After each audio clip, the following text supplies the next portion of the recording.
Lalaki sa Cavite nanutok ng improvised na pana dahil sa kalasingan. Suspect kilala umano sa kanilang barangay na madalas manghamon ng away kapag nasa impluensya ng alak. Si Vel Custodio sa sentro ng balita.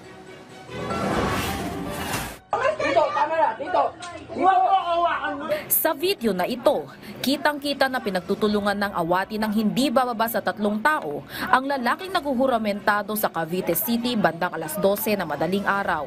Wala akong ginagawang masama. Mababakas pa ang kalasingan sa tono ng kanyang pananalita. Yung suspect, sir, ay biglang pumasok sa kanyang bahay. Allegedly under the influence of intoxicating liquor. So lasing siya. Di umano tinutukan siya ng improvised na pana. Saksi ang anak ng biktima sa pangyayari dahil magkasama lang sila ng kanyang 54 na taong gulang na ama nang maganap ang insidente. May narinig po ang galabog na ang lakas-lakas. Lumabas.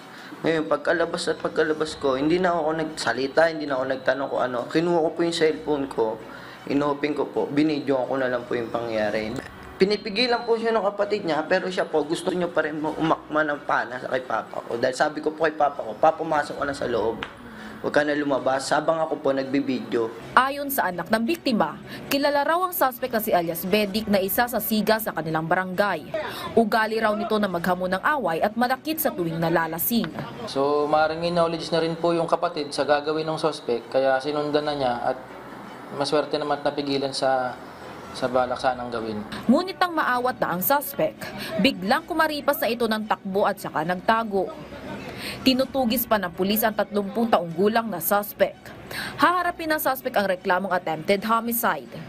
Vel Custodio para sa Pambansang TV sa Bagong Pilipinas.